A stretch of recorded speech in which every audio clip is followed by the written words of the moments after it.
Dans Acte 4, au verset 12, que beaucoup de gens connaissent, l'apôtre Pierre déclare sans embâche: il n'y a de salut en aucun autre, car il n'y a sous le ciel aucun autre nom qui ait été donné parmi les hommes par lequel nous devions être sauvés. Voilà une déclaration claire, nette et précise. Mais comme nous le savons, la plupart des humains qui ont vécu sont morts sans avoir entendu le message de Jésus. Qu'en est-il d'eux? Sont-ils condamnés à jamais? Ils seraient justes éventuellement. L'Église du Dieu vivant, nous avons publié avec Le Monde de demain plusieurs vidéos, des articles, notamment M. Meredith, La vérité que presque personne ne connaît. Nous avons des vidéos, des tableaux blancs et même 2 brochures qui traitent du sujet. Aujourd'hui, est-ce le seul jour de salut et que se passe-t-il après la mort? Des brochures qui rencontrent toujours un vif succès. Beaucoup de gens découvrent une certaine vérité à travers ces brochures. Et aujourd'hui, donc en ce 8e jour de la fête, souvenez-vous dans Néhémie 8, je vous le lis simplement, on en a parlé déjà au moment des trompettes et tout. On lit dans le livre de la loi de Dieu chaque jour au verset 18, Néhémie 8 au verset 18, en parlant de la fête des tabernacles, depuis le premier jour jusqu'au dernier. On célébra la fête pendant 7 jours, c'est ce que nous avons fait, et il y eut une assemblée solennelle le 8e jour, comme cela est ordonné. Et c'est la raison de notre présence ici, de notre présence pour célébrer une fête spéciale, très spéciale. C'est la 7e et dernière fête du cycle annuel des fêtes divines. Un cycle qui recommencera le mercredi 5 avril 2023 avec la Pâque dans un peu plus de 5 mois et demi. Et au cours du cycle qui s'achève aujourd'hui, durant ces 10-12 mois, nous avons passé en revue le plan de Dieu, notamment à travers nos divers sermons, et nous avons compris et ou revu que le seul espoir de l'homme est la résurrection. Parce que preuve biblique à l'appui, nous comprenons que l'homme est mortel et non ou pas immortel, et qu'il ne peut recevoir l'immortalité comme un don de Dieu que par une résurrection des morts. En outre aussi, pendant toute cette année qui vient de s'écouler, nous avons vu que la Bible révèle clairement qu'il y aura plus d'une résurrection. Le message d'aujourd'hui portera sur la 2e résurrection, qui est le titre du message, la 2e résurrection. Dans la Bible, nous savons, nous l'avons compris, nous l'avons découvert pour certains, il existe un plan ordonné selon lequel des personnes différentes seront ressuscitées à des moments différents. Allons dans 1 Corinthiens 15, s'il vous plaît. 1 Corinthiens 15, à partir du verset 1.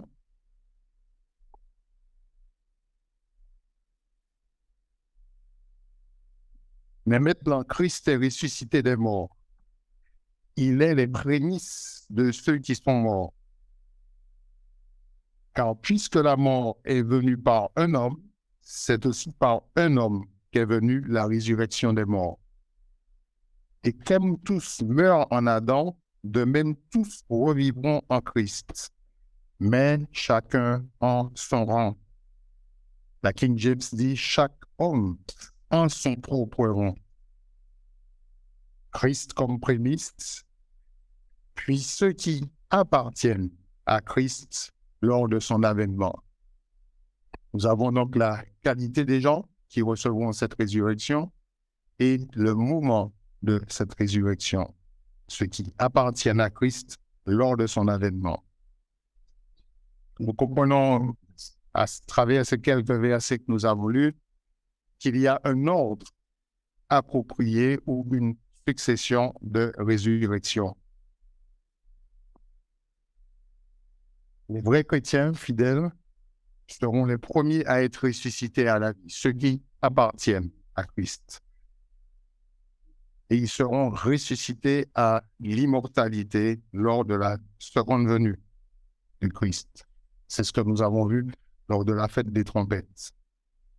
Toujours le 1 Corinthiens 15, voyez le verset 51. Il dit, « Voici, je vous dis un mystère. Nous ne mourrons pas tous, mais tous nous serons changés en un instant, en un clin d'œil, à la dernière trompette. La trompette sonnera et les morts ressusciteront incorruptibles et nous serons changés. » Et nous savons que 1 Corinthiens 15 a son pendant dans Thessaloniciens, c'est 1 Thessaloniciens 4, qui est le deuxième chapitre de la résurrection, si on peut s'exprimer ainsi. Et 1 Thessaloniciens 4 au verset 16 nous dit, « Car le Seigneur lui-même a un signal donné à la voix d'un archange et au son de la trompette de Dieu, descendra du ciel, et les morts en Christ ressusciteront premièrement. » Ceux qui appartiennent à Christ, comme Paul l'a dit dans 1 Corinthiens 15. Et là, la question tout à fait légitime et logique. Mais qu'en est-il de ceux qui ne sont pas ressuscités lors de la seconde venue de Christ? Resteront-ils morts pour toujours? Ou Dieu les ressuscitera-t-il à une date ultérieure?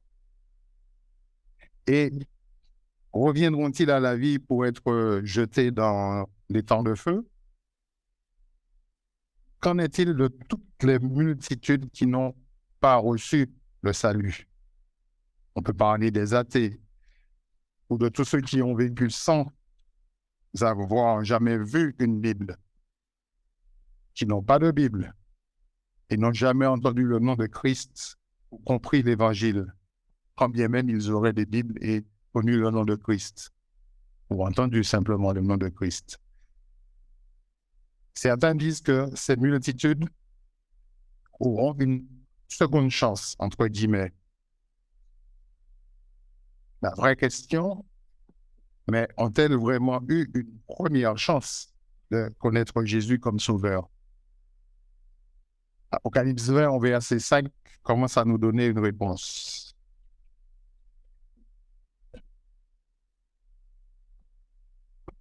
Apocalypse 20, verset 5, « Les autres morts ne revinrent point à la vie jusqu'à ce que les 1000 ans soient accomplis. » C'est la première résurrection. Alors, la rédaction de ce verset peut prêter à confusion, mais l'expression « c'est la première résurrection », c'est une parenthèse qui renvoie à ceux qui sont nommés au verset 4, ceux qui sont ressuscités à l'immortalité. On peut le lire, le verset 4, qui est très long, mais je vais juste lire à la fin. Tous ceux qui n'avaient pas adoré la bête ni son image, qui n'avaient pas reçu la marque ni sur le front ni sur leurs mains, ils revinrent à la vie et régnèrent avec Christ pendant 1000 ans. Cette première résurrection concerne ces personnes. Donc, c'est une parenthèse. C'est juste pour éviter la confusion, parce qu'on pourrait penser que la première résurrection sera après que le millénium soit passé. Donc, cette parenthèse parle de ceux qui sont ressuscités à l'immortalité lors de la venue de Christ, de sa seconde venue, pour devenir avec lui des souverains en tant que prêtres ou sacrificateurs et rois sur la terre pendant le millénium, comme on peut le voir au verset 6. À la fin du second, enfin, on peut tout lire, on reviendra plus tard dessus. Il dit « Heureux et saints ceux qui ont part à la première résurrection. La seconde mort n'a point de pouvoir sur eux, mais ils seront sacrificateurs de Dieu et de Christ, et ils régneront avec lui pendant 1000 ans. » Beaucoup de gens pensent à tort, bien sûr, qu'il n'y aura qu'une seule résurrection. Là, nous venons de voir qu'il y a une première résurrection qui est nommée et en quelque sorte une seconde, puisque les autres morts ne reviennent pas à la vie. Et ces gens sont formatés par leur éducation, par l'éducation religieuse qu'ils ont reçue, pensant qu'il n'y aura qu'une seule résurrection lorsque les méchants et les justes se lèveront lors du jugement pour être soit récompensés, soit punis. Mais ce que nous venons de lire dans Apocalypse 20 au verset 5 dénonce clairement cette erreur. Les autres morts ne reviennent point à la vie. Alors, c'est vrai que cette erreur est soutenue par l'interprétation de quelques versets dans la Bible. Allez dans Acte 24 au verset 15. Acte 24, verset 15.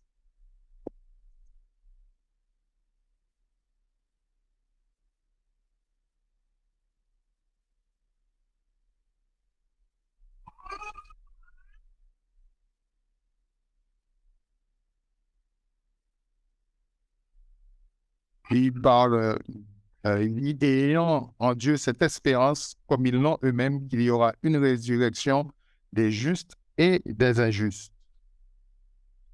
Le verset ne donne pas de calendrier, ne donne pas de timing. C'est avec la compréhension que nous avons par l'Esprit de Dieu que nous voyons qu'il y a au moins 1000 ans qui séparent ces deux parties du verset. Dans Jean 5, 28 aussi, il y a un deuxième verset qui fait de la confusion. Dans Jean 5, à partir du verset 28,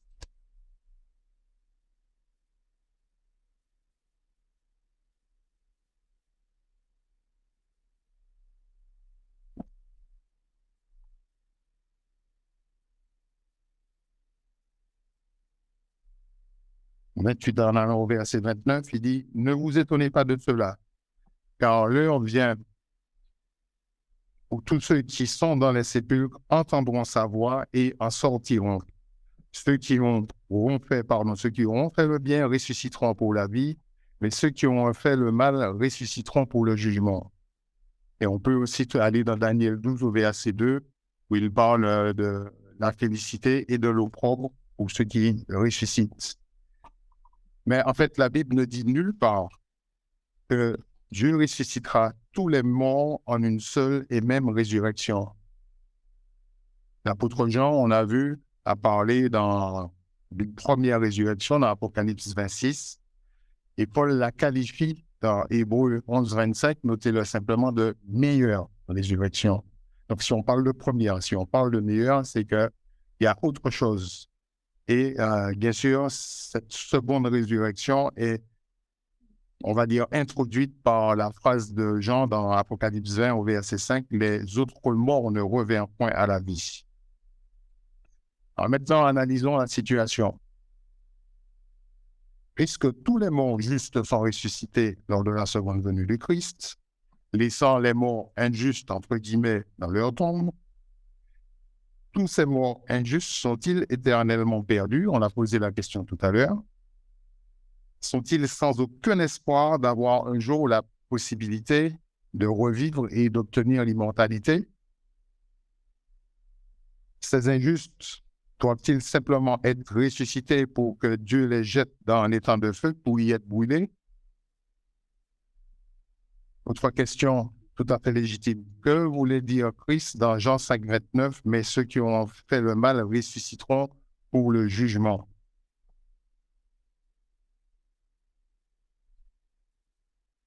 Des innombrables milliards. Et les chiffres sont effarants. Nous sommes 8 milliards pour l'instant. À peu près, nous sommes une poignée de vrais chrétiens. Donc, ça en fait déjà quelques heures. Plus tous ceux qui ont vécu depuis Adam. Donc, c'est pour ça qu'on parle d'innombrables milliards de toute confession, voire même sans confession. Les athées dont on a parlé. Toutes ces personnes qui n'ont pas connu le Christ et qui n'ont pas su qu'il est le sauveur de toute l'humanité.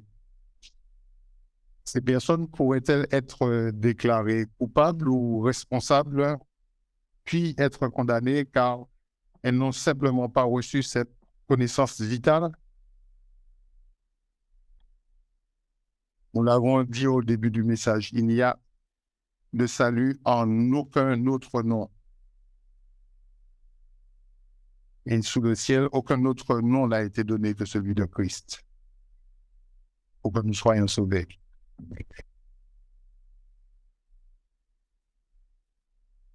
Nous, les êtres humains, nous ne pouvons être sauvés que si et quand nous apprenons et comprenons que Jésus est notre Sauveur, mort pour nous, et que nous acceptons ce sacrifice suprême en paiement de nos péchés personnels.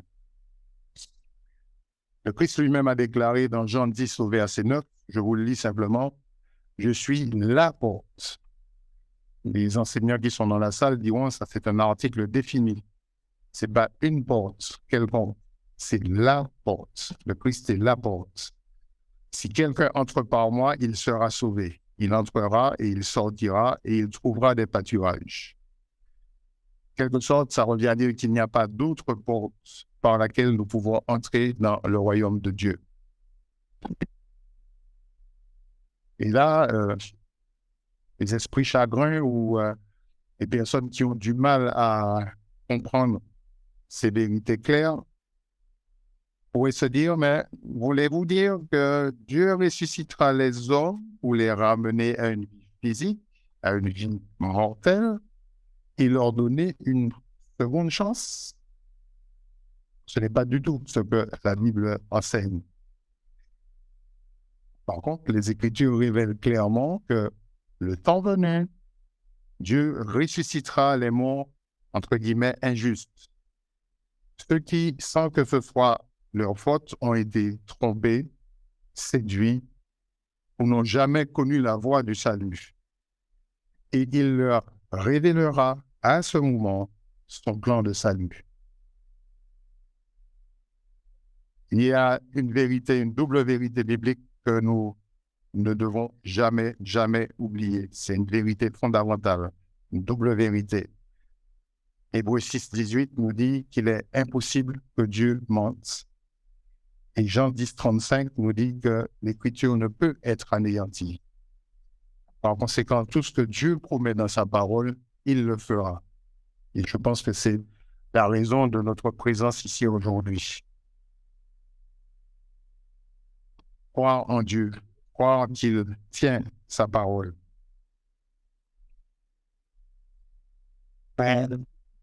Comprendre un peu ce timing, cette volonté de Dieu, allons dans 2 Pierre 3 au verset 9. 2 Pierre, chapitre 3, verset 9.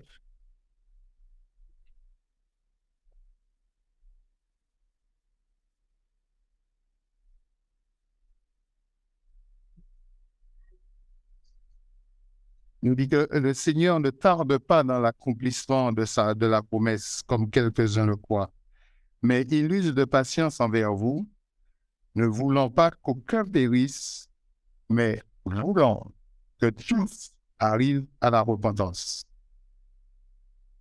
Quand nous prions, nous demandons à Dieu que ta volonté se passe. Voici quelque chose qui montre la volonté de Dieu. Dieu veut que tous arrivent à la repentance.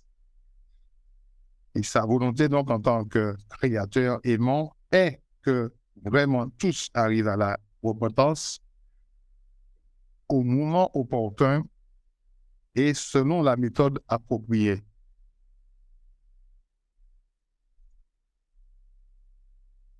Nous ne faisons pas de prosélytisme parce qu'on ne peut pas sauver les gens, on ne peut pas convertir les gens. Notre message, c'est un témoignage. Après avoir écouté Pierre qui nous dit cette volonté de Dieu que tous arrivent à la repentance, nous pouvons analyser quelques déclarations de Paul, dans 1 Timothée 2, versets 3 et 4.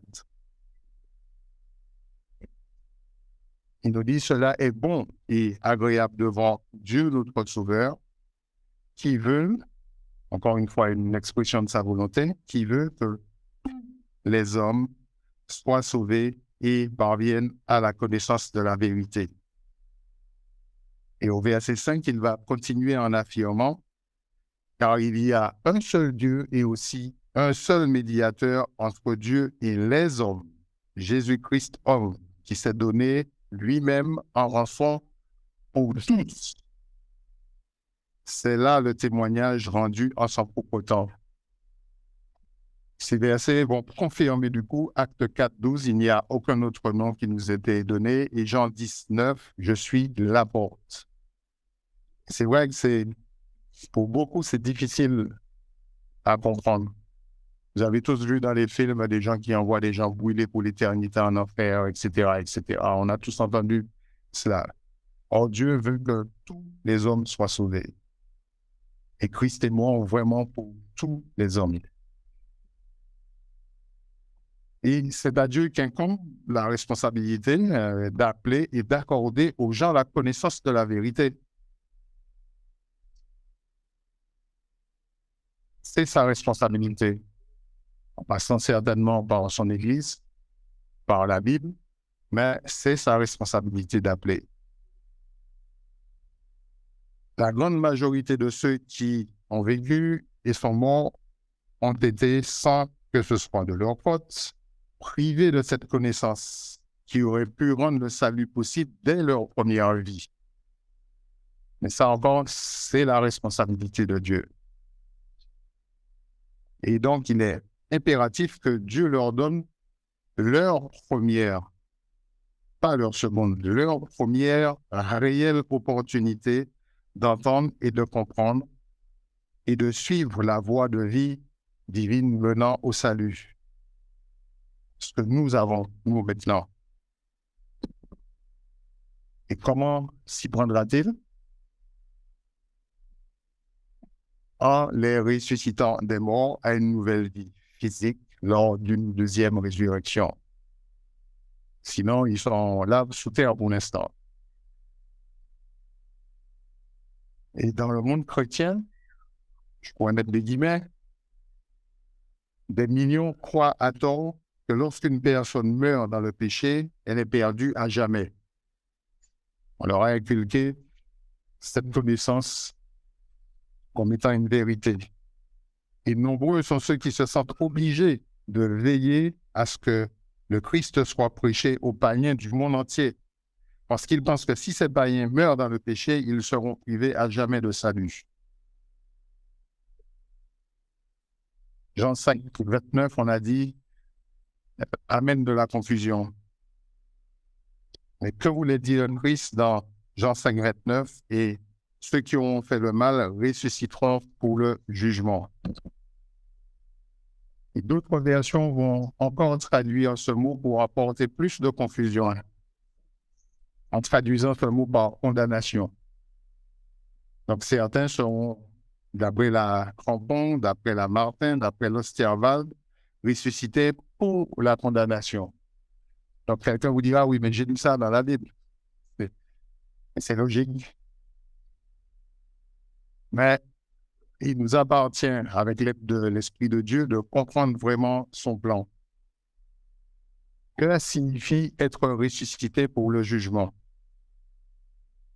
Parce que la plupart des chrétiens dont on a parlé se méprennent sur ce point, parce qu'ils associent, le terme jugement et sentence prononcée. Cette sentence qui devrait récompenser les justes ou condamner les coupables. Mais c'est un faux concept. Le terme jugement peut vouloir dire sentence, mais dans ce contexte que nous analysons, ce n'est pas le cas. Pour s'en rendre compte, allons dans 1 Pierre 4 au verset 17. 1 Pierre 4 au verset 17.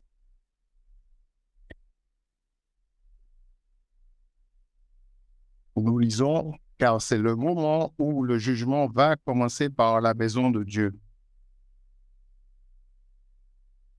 Ce moment a commencé il y a à peu près 2000 ans, quand Pierre écrivait ces lignes. Que voulait-il dire? Voulait-il dire que la condamnation a déjà commencé dans la maison de Dieu?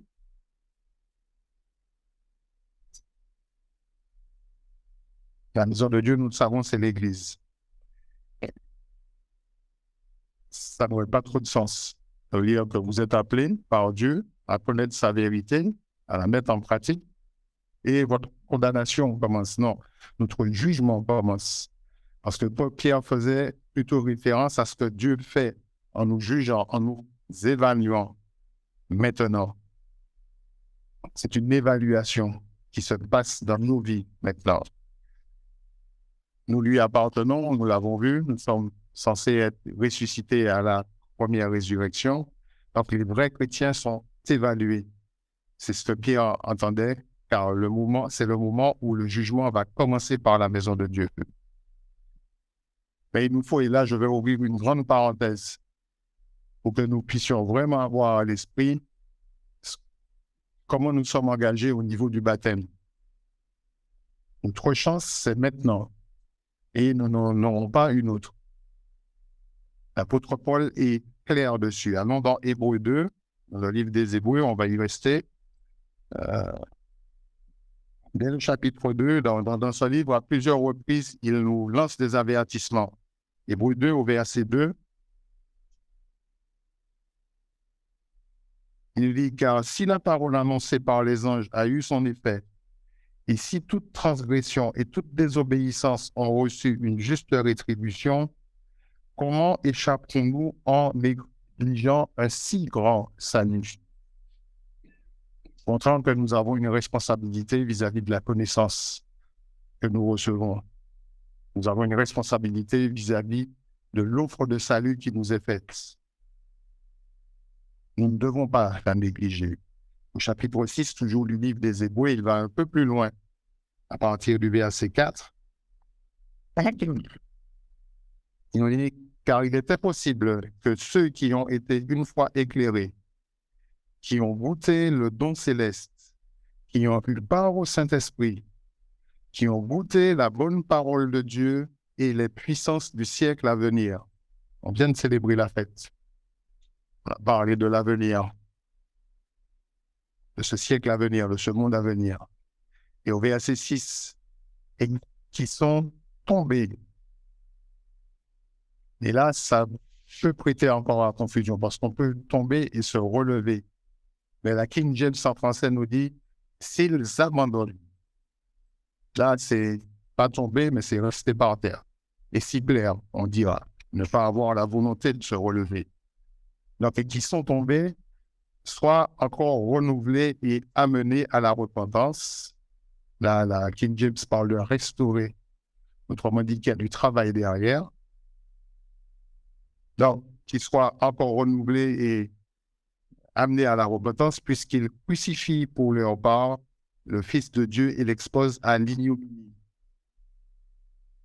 Encore, c'est vrai, l'ignominie, ce n'est pas un terme qu'on emploie tous les jours. D'autres versions nous parlent de honte évidente, dans la King James, par exemple.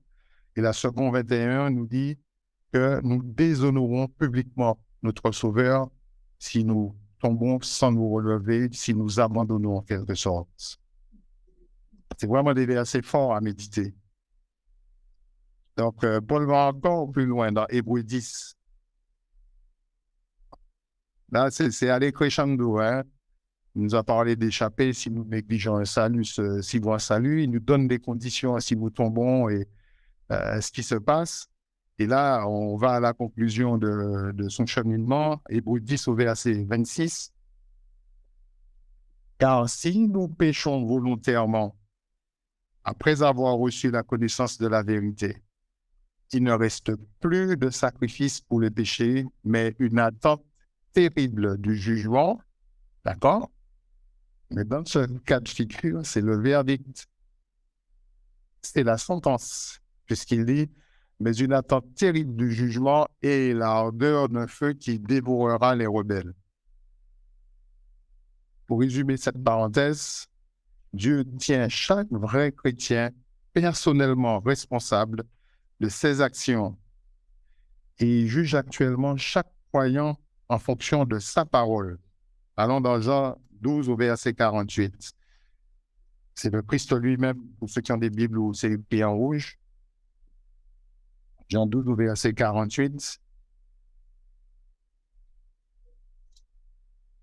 Le Christ dit, celui qui me rejette et qui ne reçoit pas mes paroles a son juge. La parole que j'ai annoncée, c'est elle qui le jugera au dernier jour. Donc, vous savez, dans le monde du travail, il y a des codes à ne pas en finir, code du travail, code de ceci, code de cela. On a un code de vie qui est la Bible et c'est elle qui nous jugera au dernier jour. On ne peut pas être plus simple, plus clair, plus limpide. Et c'est pour ça qu'il est demandé au moment du baptême aux gens s'ils acceptent le Christ, s'ils acceptent de marcher en fonction de toute la connaissance qu'ils ont reçue. Et c'est pourquoi on n'est jamais pressé non plus avant que la personne ait suffisamment de compréhension pour accepter Christ dans sa vie, se conformer à cette vie. Donc, vraiment, c'est quelque chose de très important. Et là, je referme la parenthèse. Là, nous sommes concernés. Mais cette grande majorité de l'humanité dont on a parlé, jusqu'à aujourd'hui, elle ne comprend pas ou ne croit pas la vérité de Dieu. Apocalypse 12, verset 9, que nous connaissons tous, c'est Satan a séduit la terre entière. Et on l'a dit tout à l'heure, c'est la responsabilité de Dieu de permettre à ces milliards de personnes séduites de ne plus l'être du tout et de leur donner une opportunité de salut, car il ne veut pas que quiconque périsse. On l'a vu tout à l'heure. Et ça aussi, ce n'est pas, on va dire, une doctrine du Nouveau Testament seulement. Allez dans Ézéchiel 33 au verset 11. Ézéchiel 33, verset 11.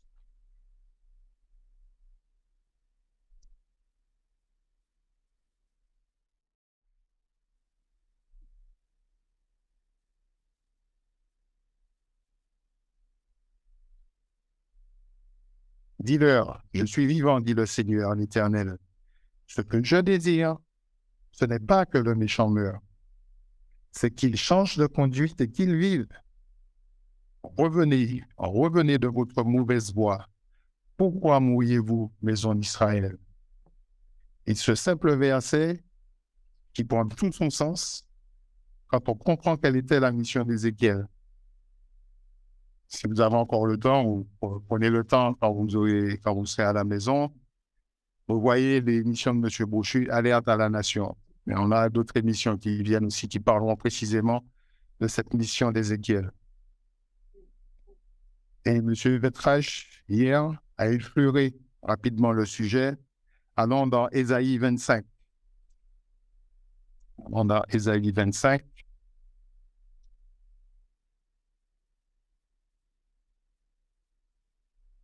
À partir du verset 6.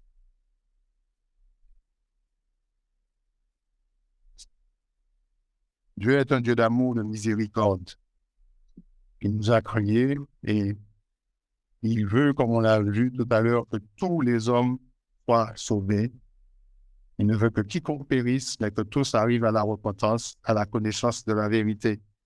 Et ce verset est vraiment très intéressant parce qu'au verset 6, on nous dit « L'Éternel des armées prépare à tous les peuples ». Et vous ne pourrez pas imaginer le nombre de personnes qui pensent que Dieu, c'est le Dieu d'Israël, point barre.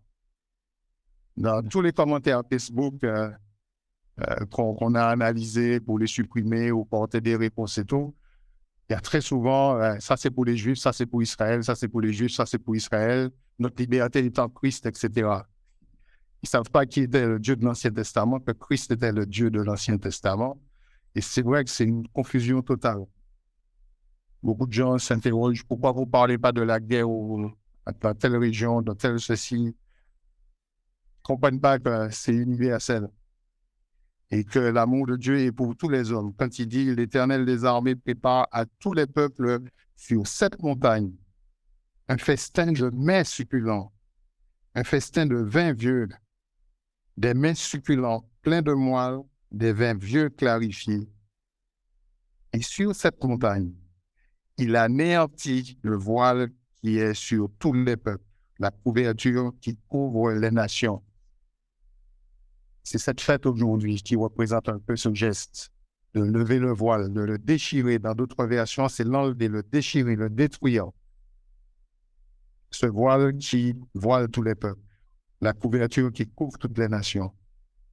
Toutes les nations sont concernées, pas seulement Israël, pas seulement la maison d'Israël.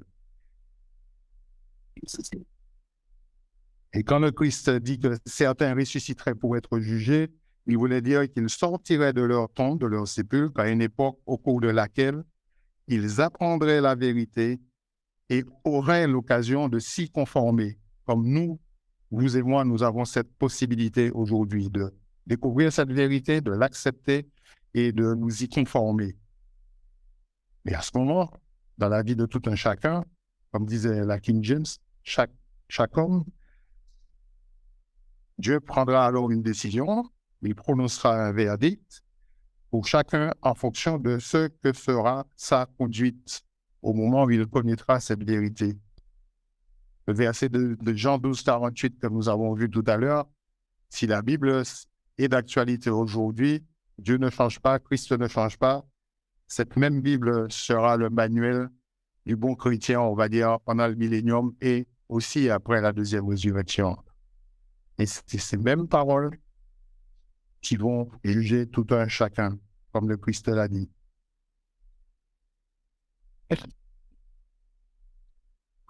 Et ça aussi, beaucoup de gens lisent la Bible, mais sans percuter sur des faits que le Christ lui-même prononce. Et certains seront étonnés d'apprendre que Jésus a fait un certain nombre de déclarations dans lesquelles il dit que les peuples de Sodome et Gomorrhe, de Tyr, de Sidon, de Ninive, et de ceux qui vivaient à sa propre époque à lui, à celle du Christ, seront ressuscités en même temps pour le jugement. Et qu'il sera fait preuve de miséricorde envers tous. Ça, c'est vrai que ça peut paraître... Les gens sont tellement formatés que tu iras brûler en enfer, ou bien certains parlent de purgatoire en attendant qu'on se repente ou pas. Ce n'est pas biblique. Dieu fera miséricorde à tous. Et le Christ même nous avertit, à travers les propos que nous allons lire, il nous dit que les villes païennes trouveront leur période de jugement plus supportable que ceux qui ont personnellement entendu les enseignements de Christ lui-même et l'ont pourtant rejeté, lui et son évangile. Allons dans Matthieu 10 au verset 15, on va voir la première déclaration du Christ, enfin, une des premières déclarations du Christ à ce sujet, Matthieu 10 au verset 15. Ah, c'est générique, on va dire. Et là, quand il envoie ses disciples, etc., ses apôtres déjà, et il leur donne des consignes dans chaque ville, etc. Et il leur dit au verset 15, je prends le verset 14, il dit « Lorsqu'on ne vous recevra pas et qu'on n'écoutera pas vos paroles, sortez de cette maison ou de cette ville et secouez la poussière de vos pieds. Je vous le dis en vérité, au jour du jugement, le pays de Sodome et de Gomorrhe sera traité moins rigoureusement que cette ville-là. » Nous avons une série d'articles qui traitent du sujet. Vous pouvez rechercher en tapant Sodome, Tyr, Sidon. Vous trouverez des articles vraiment intéressants. Là, on était dans Matthieu 10, donc on va dire que c'est générique, c'est une ville quelconque. Et là, à partir de Matthieu 11 au verset 21,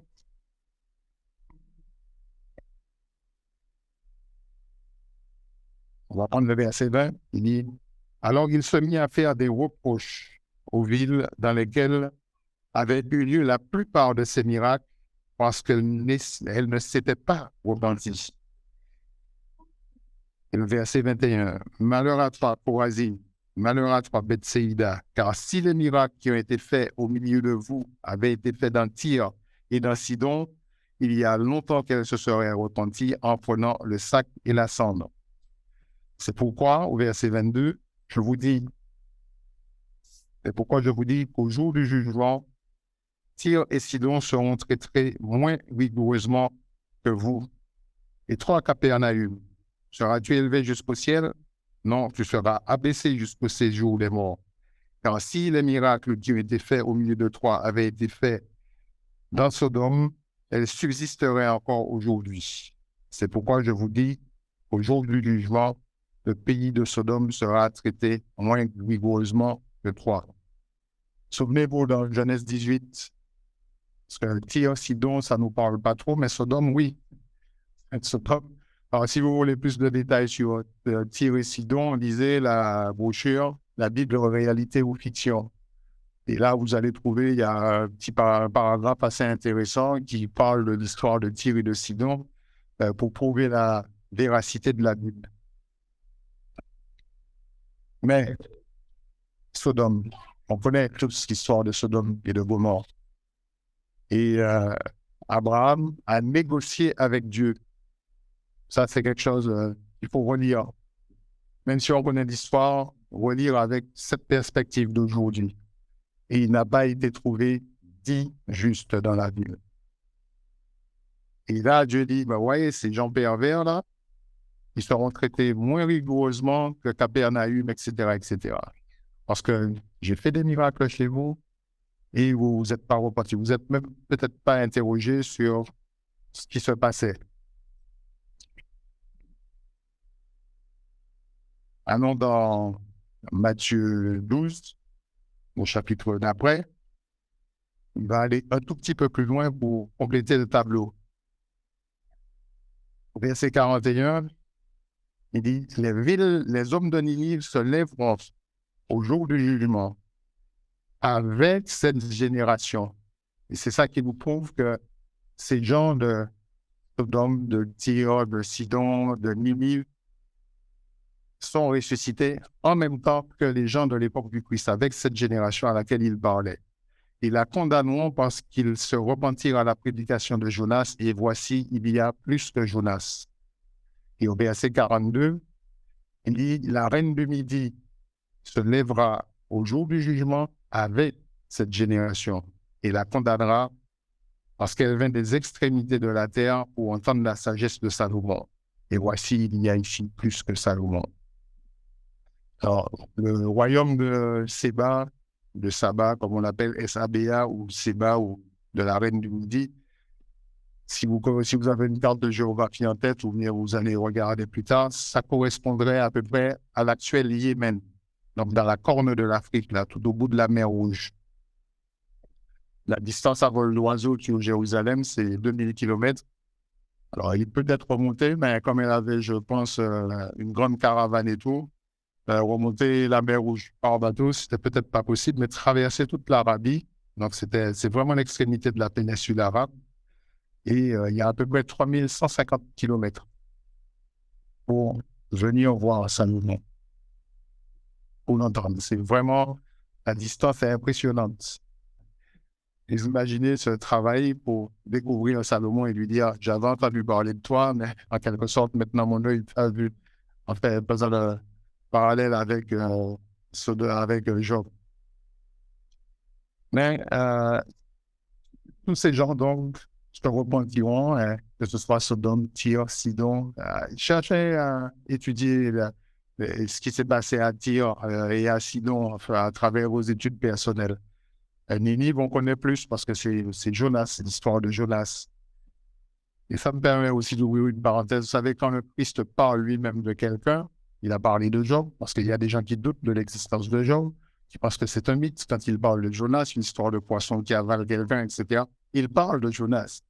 Je ne peux pas me dire chrétien et ne pas croire quand il me parle de Jonas lui-même, le Christ.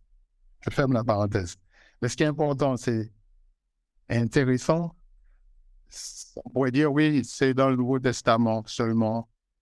Mais ça, ce n'est pas une nouvelle doctrine que le Christ inventait. Lorsqu'il a parlé de la résurrection des peuples de Sodome et de Gomorrhe, allez dans Ézéchiel 16.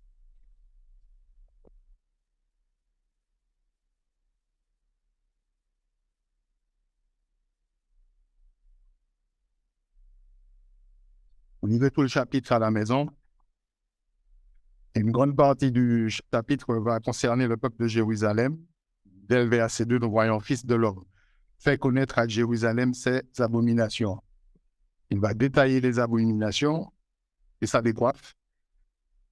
Et au verset 46, il va leur dire, ta grande sœur qui demeure à ta gauche, donc Ézéchiel 16, 46, ta grande sœur qui demeure à ta gauche, c'est Samarie avec ses filles.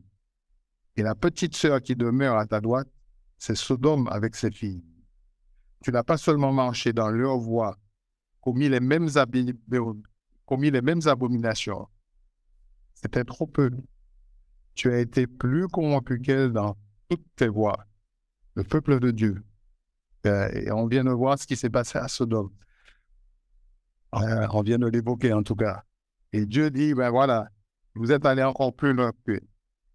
Et enfin, vers le verset 53, Ézéchiel va prophétiser.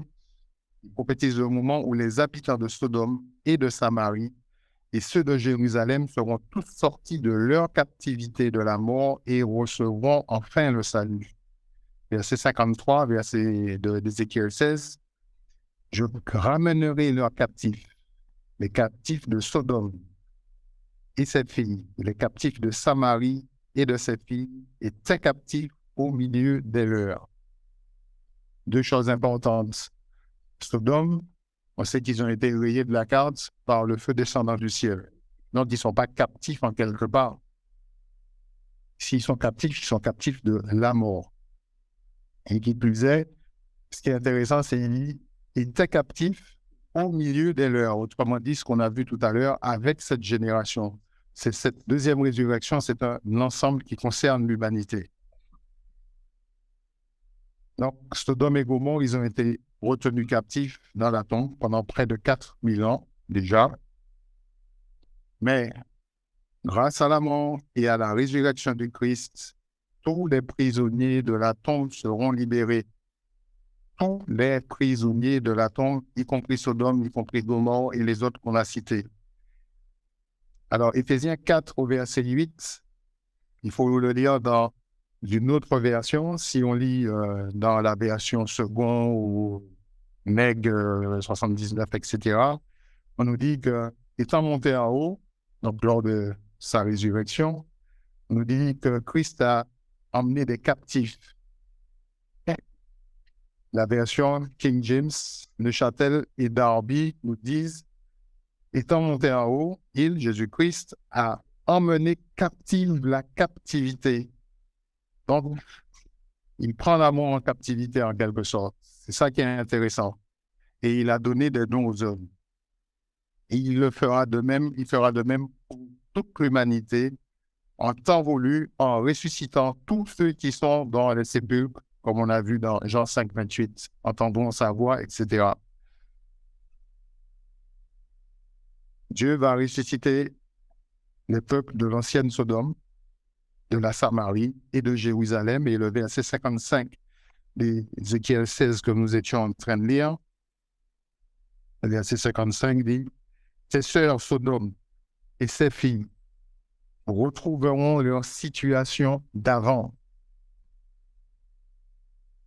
Pour l'instant, ils sont cendres, ils sont morts et ils trouveront leur situation d'avant. Et ses filles trouveront leur situation d'avant. Toi et tes filles aussi, vous retrouverez votre situation d'avant. Autrement dit, on va le voir dans un autre chapitre, que Dieu va les replacer dans le pays où ils vivaient autrefois. Parce qu'Ézéchiel a fait cette prophétie sur Sodome et Samarie, etc. Mais il a également prophétisé ailleurs dans son livre une résurrection prochaine pour tous les Israélites. Et c'est ce que les gens connaissent. Ézéchiel 37, et ils voient que Dieu s'adresse à Israël. Et ils disent, ça c'est pour Israël. Alors que quelques chapitres plus tôt, on l'a vu, Sodome, Samarie seront ressuscités aussi. Donc, si vous allez dans Ézéchiel 37, on ne va pas tout lire parce que c'est un chapitre qui est bien connu. Je suppose que M. Weston en parlera cet après-midi. Vous connaissez la fameuse vallée d'ossements desséchés. Et puis, au verset 11 à 13, donc ça c'était les versets 1 à 10, la description très, très particulière de cette vallée d'ossements desséchés. Au verset 11 à 13, il me dit, « Fils de l'homme, ces eaux, c'est toute la maison d'Israël.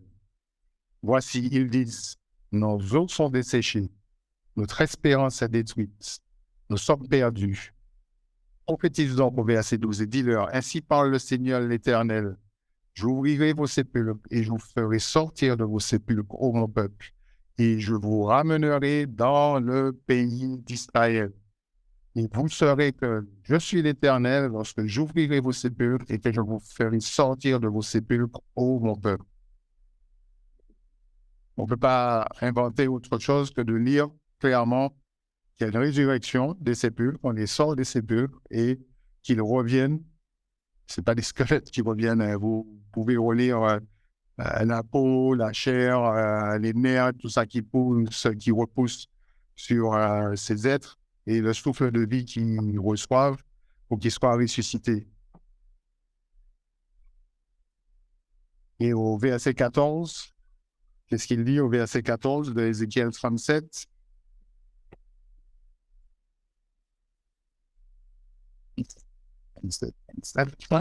Verset 14. Il dit, « Je mettrai mon esprit en vous et vous vivrez.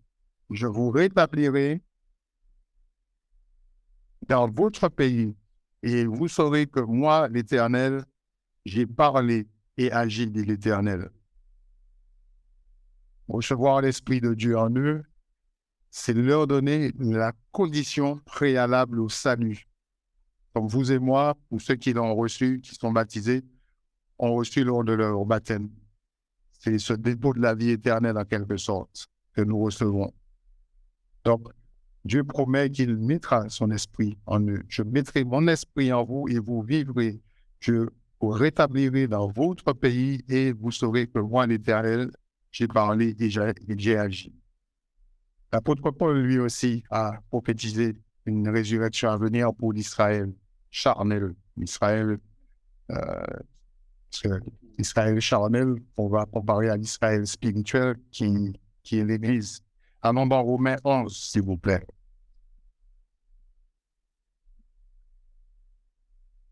Romains chapitre 11. À partir du verset 1.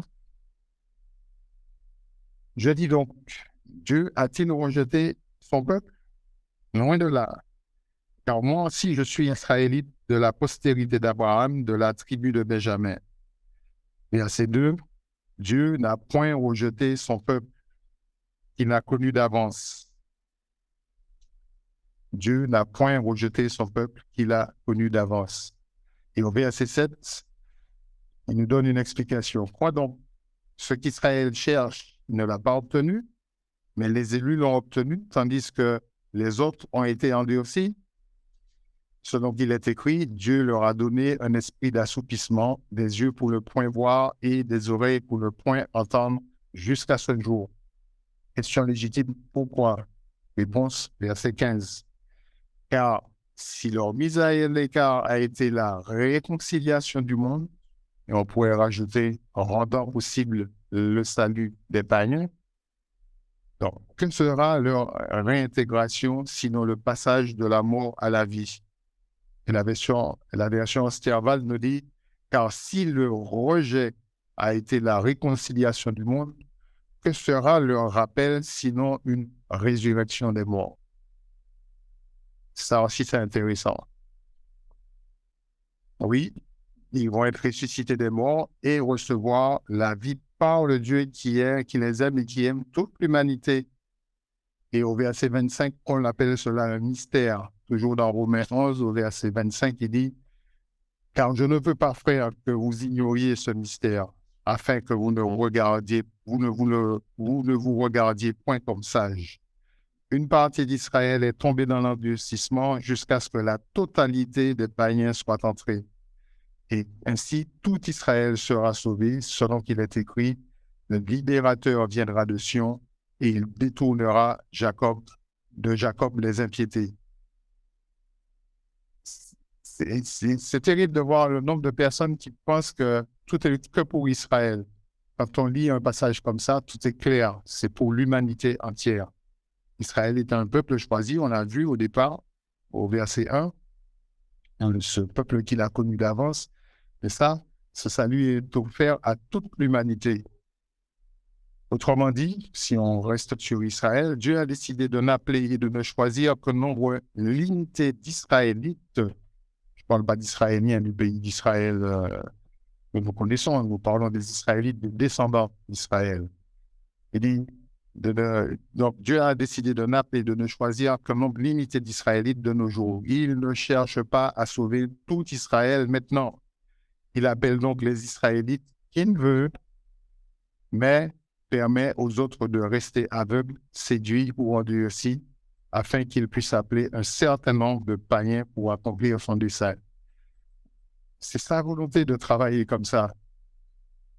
Donc, Israël en partie endurci, le salut ouvert aux païens, faire un certain travail pour accomplir le dessein de Dieu. Et le verset 30, toujours de Romains 11, qui dit, de même que vous avez autrefois désobéi à Dieu, et que par leur désobéissance, vous avez maintenant obtenu miséricorde. Il s'adresse aux Romains, là, n'oubliez pas. Donc, aux païens. Donc, de même que vous avez autrefois désobéi à Dieu, et que par leur désobéissance, celle d'Israël, vous avez maintenant obtenu miséricorde. De même, ils ont maintenant désobéi, afin que par la miséricorde qui vous a été faite, ils obtiennent aussi miséricorde. Car Dieu a enfermé tous les hommes dans la désobéissance pour faire miséricorde à tous. Et quand il comprend ça, parce que c'est pas toujours évident à comprendre, si c'est un Dieu d'amour, pourquoi il permet que... Il faut vraiment avoir la vue d'ensemble du plan de Dieu pour répondre à cette question et pour la comprendre et l'accepter. Parce que même des fois, on a du mal un petit peu à accepter quelque chose qui vient de Dieu. Et au verset 33, Paul il va louer Dieu quand il comprit ce mystère du grand plan directeur de Dieu en disant « Ô profondeur de la richesse, de la sagesse, de la science de Dieu, que ses jugements sont insondables et ses voies incompréhensibles. » Donc, Dieu n'essaye pas de sauver le monde entier maintenant. Au contraire, Apocalypse 12, 9, la terre entière est séduite, il permet que Satan séduise avec ses faux enseignements. Et ça permettra de prouver tant à Satan qu'à toute l'humanité que la voie de Satan produit de mauvais résultats. C'est la meilleure solution, je l'espère, et après vous comprendrez quand vous aurez l'opportunité de faire votre choix, comme vous et moi, nous l'avons pu le faire. Avec ce contexte de la deuxième résurrection que nous avons survolé, nous avons dit tout à l'heure que nous étions dans un jour de fête. On l'a lu dans Néhémie 8. Et la question est toute logique aussi. Qu'est-ce donc que le jugement d'une grande trône blanc que symbolise ce dernier grand jour? Petit rappel, la résurrection des justes, des saints, si vous voulez, aura lieu lors de la première venue du Christ, ça on l'a vu. Celle des injustes ou des non-sauvés pour l'instant, lors du jugement du grand trône blanc, après le millénium. Les autres morts ne reviennent pas à la vie jusqu'à ce que l'éminence soit accomplie, nous dit Jean au verset 5, du chapitre 20. Dieu est grand, miséricordieux, on l'a dit. Il est aimant, il ne veut que quiconque périsse. Il veut que tous parviennent à la connaissance de la vérité et à une véritable repentance. Je ne veux pas que le méchant meure, qu'il change de conduite, qu'il se repente, qu'il change de conduite et qu'il vienne. Mais c'est là que ça nous dépasse. Dieu sait qu'il est préférable que la plupart des gens parviennent à la connaissance de la vérité dans un monde meilleur que le nôtre. C'est son choix d'appeler certains et pas tous. C'est pourquoi ces personnes seront ressuscitées lors de la deuxième résurrection. Une résurrection à une existence mortelle, charnelle et terrestre, contrairement à la première résurrection, la meilleure résurrection qui est, elle, une résurrection à la vie éternelle. C'est ça la différence, c'est ça notre privilège. Si nous respectons un petit peu ce que nous avons vu dans la grande parenthèse de tout à l'heure, ne pas rejeter Dieu, de marcher avec lui, de ne pas pécher volontairement, c'est ce que nous avons vu tout à l'heure.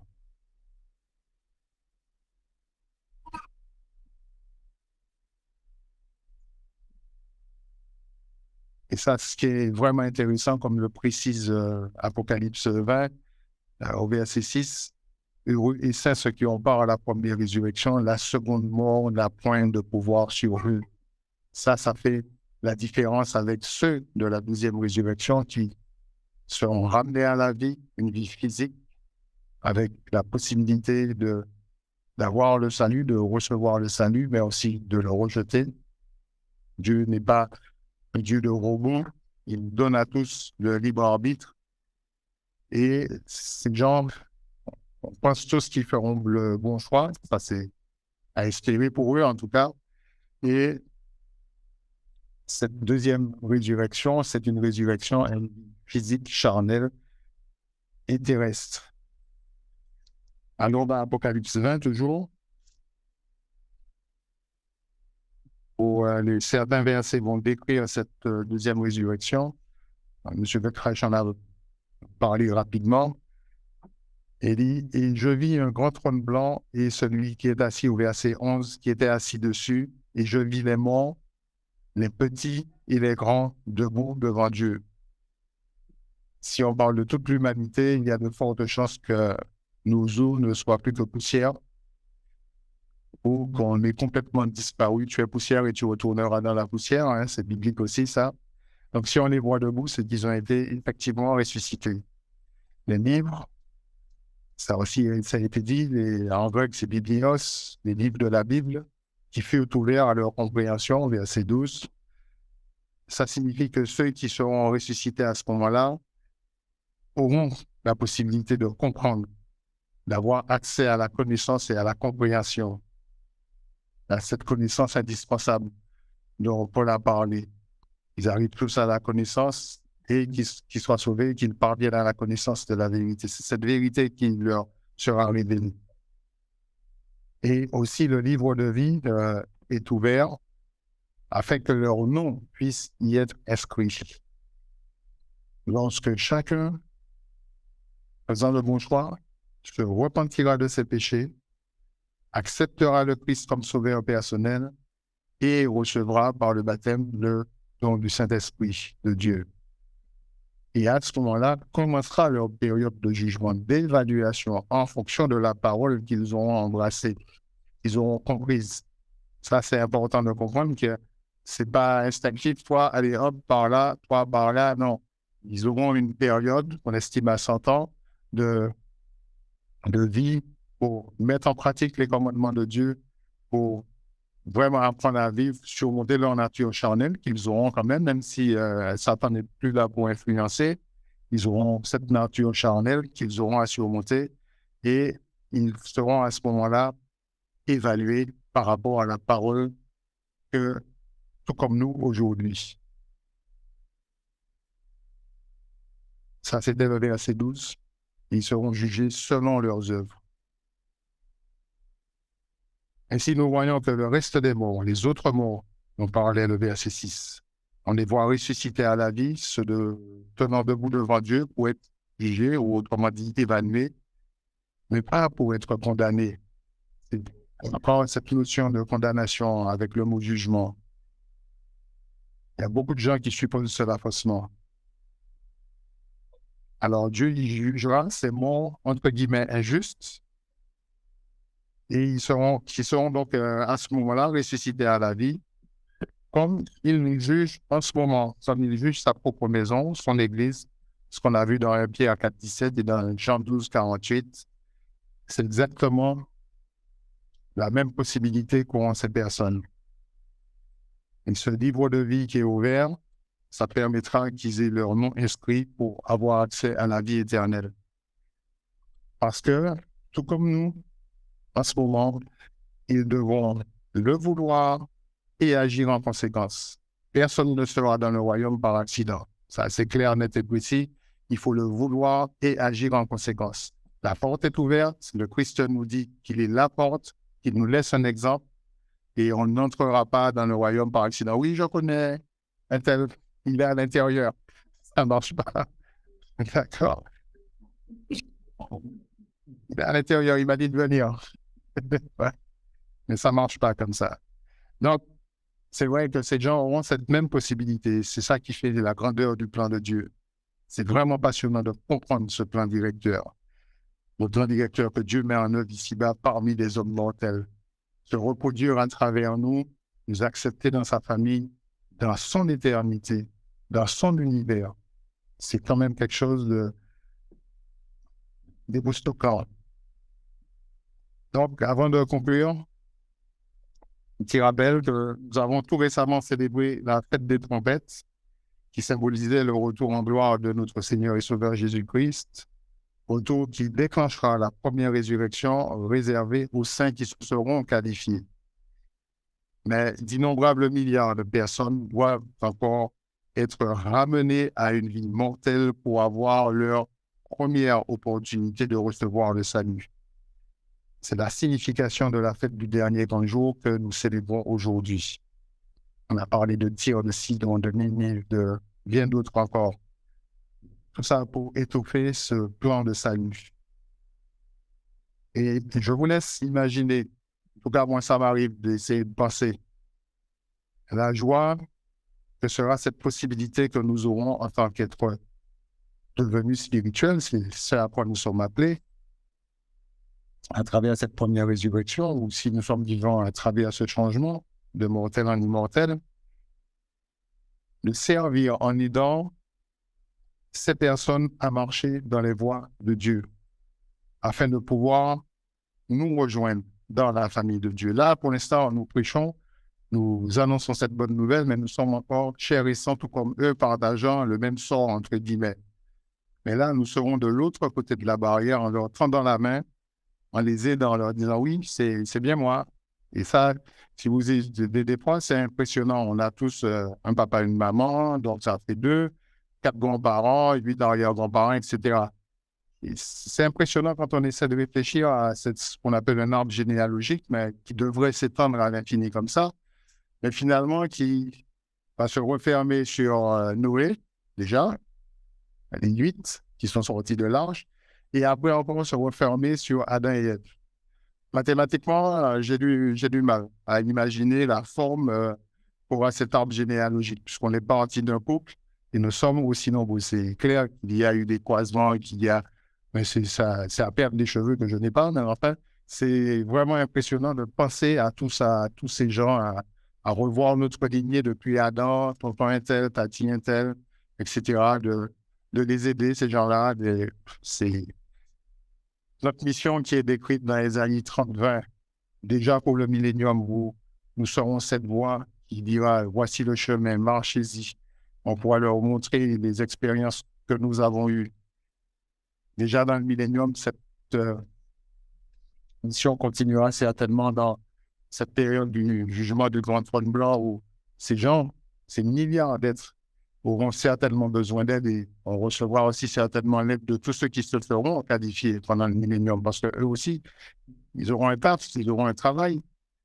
Nous, on est en train de signer notre CDI là maintenant. Ça, c'est important de comprendre. Enfin, je ne sais pas si le terme existe au Québec, c'est le contrat à durée indéterminée. Ça, c'est vraiment un bon job, ça. C'est très bien payé en plus. Très, très, très bien payé. En servant Dieu, on est payé. Ça, c'est vraiment quelque chose d'impressionnant. Nos amis, nos proches, nos voisins, comme ça a été dit dans la sermonnette. Le voisin juste d'en face. Toute notre généalogie, depuis Adam, depuis Noé, comme on l'a dit, vraiment de connaître tous ces gens, de pouvoir les aider, de pouvoir leur montrer que nous sommes la preuve vivante que Dieu ne ment pas, qu'il agit et qu'il promet et qu'il agit. Finalement, nous ne pouvons que louer Dieu comme Paul de cette compréhension, comme on l'a vu tout à l'heure. Quand Dieu nous donne cette compréhension, Paul disait aux profondeurs de la richesse, de la sagesse, de la science de Dieu, que ses jugements sont insondables et ses voies incompréhensibles.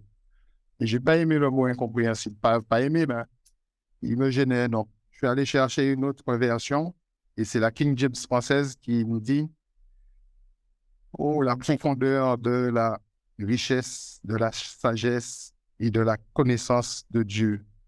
Combien insondables sont ses jugements et ses agissements loin d'être découverts.